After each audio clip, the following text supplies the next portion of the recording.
तो आपके लिए महत्वपूर्ण चीज क्या है कि मुझे रियल इस्टेट करना है, लेकिन महत्वपूर्ण चीजों के अलावा जो महत्वहीन चीजें जिनकी इंपॉर्टेंस हमारे लिए नहीं है उसके बारे में भी पता होना चाहिए।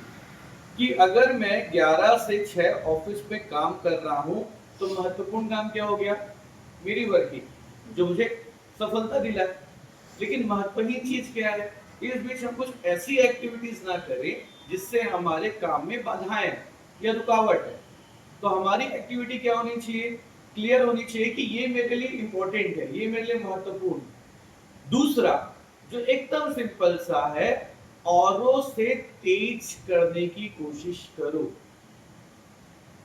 कुछ समय पहले हमारे एक प्रोजेक्ट पे कुछ लोग बैठे हुए थे, तो आप लोग क्या बोल रहे थे कि सर वहां पे दूसरे लोग बैठे हुए हैं, हमारे लोग नहीं बैठे, लेकिन आज उस प्रोजेक्ट में कोई नहीं बैठा हो, तो आप लोग चाहो तो बैठ सकते हो।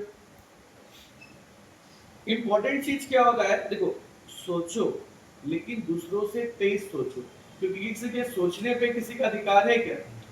मैं जिस चीज को सोचता हूँ 10 घंटे में कर लूँ, हो सकता है अभिषेक उस काम को 2 घंटे में कर ले, लेकिन जो 2 घंटे में करेगा किसी काम को तो उसकी चीजें क्या होंगी, फास्ट अचीवमेंट। अगर मुझे यहाँ से दिल्ली जाना है, अगर मैं बाय रिक्शा में जाऊंगा तो मैं कितने दिन में पहुंचूंगा, महीना लग जाएंगे सर उसमें। जी। अगर मैं ट्रेन में जाऊंगा तो, 2 दिन, लेकिन 24 अगर घंटे, मैं फ्लाइट में जाऊंगा तो, 2 घंटे। लेकिन तीनों के रेट्स में क्या अंतर रहेगा।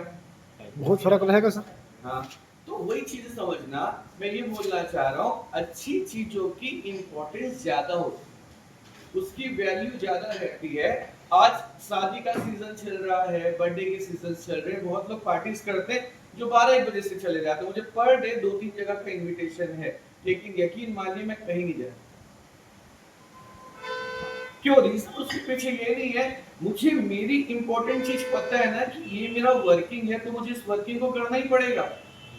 और आज का काम बाद का आराम है। आज की डेट में क्या होता है कि मैं मैनेजमेंट कर रहा हूँ, मैं सारी चीजों को कर रहा हूँ, लेकिन क्या होता है जब हमारे साथ नए बच्चे आते हैं, आशीष आता है, अभिषेक आता है, तो उनको क्या लगता है जैसा नागेश जी कर रहे हैं, जैसा तनु मैम कर रहे हैं, जैसा विनाश हम भी वैसे कर रहे हैं। नहीं, आप लोग का काम ये नहीं है, आप लोगों को फील्ड पे निकलना ही पड़ेगा। अगर खुद नहीं निकल रहे तो ऐसी टीम बना लो जो निकल जाए। इस चीज को समझना कि अगर सारे लोग, अगर एक क्वेश्चन ये आता है कि सर हमारे सीनियर्स भी हमारे साथ निकले, लेकिन उस भी हाथ में अगर तुम्हारा कोई बंदा आ गया तो ऑफिस में उसको हैंडल कौन करेगा। समझना उन चीजों को। आज ऐसा मत सोचो कि अविनाश सर ने आईफोन ले लिया हुआ है, 1.5 लाख रुपए का फोन है, तो मुझे भी ले लेना चाहिए। बिल्कुल ले लेना चाहिए, लेकिन वो ऐसे खर्चे हैं जो तुम्हारी अदर चीजों पे इफेक्ट ना करे। समझ रहे हो बात को, क्योंकि तुमको भी उस चीज को समझना पड़ेगा। बहुत सारे लोग लाइन लगा के ले रहे हैं, किसको पापा दिलवा दे रहे हैं, ईएमआई पापा पे ऐड कर रहे हैं, तो ये फोकटी किसी को भी इम्प्रेस करने के लिए काम मत करो, अपनी अर्निंग के लिए काम करो, अपने को सफल करने के लिए काम करो। और तुमको सबको पता है कि तुम लोगों को क्या करना है, इतने अच्छे से आपके सीनियर्स लोगों ने आप लोगों को गाइडलाइंस दे दी हुई है कि आप लोग इस चीज को समझिए कि मुझे करना क्या है। अब एक चीज समझना, क्या लगता है आशीष, जैसे कि आप ऑफिस आते हो, कॉलिंग से यहाँ से बैठ के कर रहे हो, या अभिषेक जी आप कर रहे हो, ये क्या और लोग नहीं करते होंगे, तो आप उनसे अलग कैसे होगे। एक भेड़ चाल है, कोई भी किसी भी ऑफिस में जाता है तो वो कॉलिंग करता है, लेकिन मैं तुमको यहाँ पर एक चीज समझाता हूँ, टीम मेकिंग कॉन्सेप्ट पे काम करो। आपको लगता है मुझे फील्ड पे नहीं जाना है, मुझे कैनोपी नहीं लगाना है, तो ऐसी टीम बना दो जो वो करे। और हमारे साथ सबसे बड़ा प्लस ये है कि हम किसी से 1 रुपए नहीं लेते, हमारे यहाँ कोई एंट्री फीस नहीं है। आप आइए, चीजों को समझिए, और 3-4 दिन के बाद आप चाहे तो प्रॉपर घर पे बैठ के काम करो। लेकिन चूंकि आप लोग ऑफिस आते हो, तो पर डे की तुम लोग क्या गाइडलाइंस कर रहे हो। अगर मैं ये बोलूंगा अभिषेक जी 3 दिन पहले आपने क्या किया, तो आप क्या बोलोगे। मेरे साइट विजिट किया, साइट विजिट किया, वीडियो बनाया, वीडियो बनाया, और मैंने करीबन 10 वीडियो बनाए, तो मैं डेली 3 सोशल मीडिया में उसको पोस्ट। बहुत बड़े। आशीष ने क्या किया, कॉलिंग किया, एडवाइजर बनाना, इंटरव्यू के लिए, और फॉलो वगैरह करना क्लाइंट।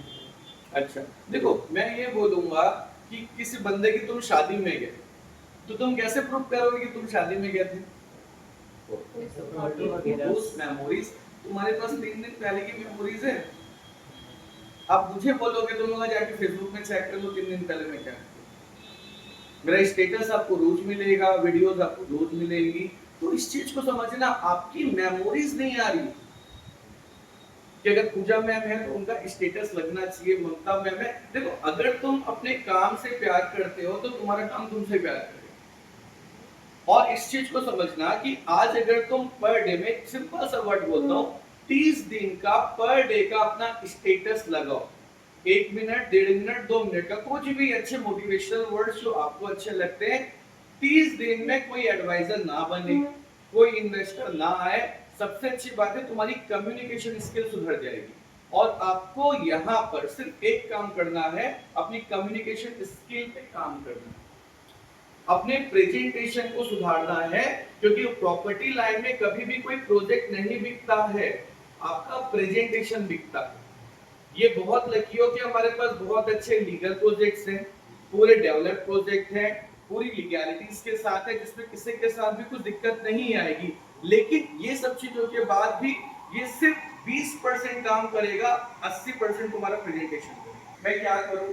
इस चीजों से बचो, क्योंकि यही काम तुमको अपने बच्चों, मतलब जो तुम्हारे एडवाइजर्स बनेंगे, उनके लिए करना है। आज आशीष को कोई आया, ज्वाइन किया, वो आशीष को क्यों ज्वाइन करेगा? वो नागेश को क्यों ज्वाइन करेगा और तनु मैम को क्यों ज्वाइन करेगा? आप लोग ऐसा क्या इंप्रेशन डाल रहे हैं? तो मुझे बताएंगे मैंने इतने पैसे कमा लिए, तो एक पॉजिटिव पॉइंट है, हाँ इससे पैसे कमाए। तनु मैम बताएंगे मेरे प्रेजेंटेशंस देख लीजिए, मैंने भी कुछ पैसे कमाए हैं। लेकिन आशीष क्या करेगा? और सबसे ज्यादा मजा ना अभी तुम लोगों का है, जब हम लोग अपना कैरियर बनाने निकलते हैं ना, जो नए बच्चे लोग किसी नए फील्ड में, तो वो जो मजा है ना, उस मजे को कभी मत खोना, क्योंकि ये स्टोरी चलेगी। आज मैं किसी को बोलूंगा मैंने लाखों रुपए कमाए, मैंने करोड़ों रुपए कमाए, तो पता है बोले हाँ कमा लिया होगा। लेकिन कोई नया बच्चा आके मैंने पहली अर्निंग 10,000 रुपए अभी बिल्ड कौन से करी, उसका मजा बिल्कुल अलग है। समझना बातों को। आज भी मैं आता हूँ तो मेरा ऑफिस आनंदम प्लाजा में था, रामा कोर्ट के सामने। मैं उस ऑफिस को देखता हूँ, आज भी वहां पे मेरा नाम लिखा हुआ है। समझना बातों की, बहुत बड़े बिल्डर हैं, उनका वो है पूरा, तो इस तरह नाम नहीं बताएंगे वो।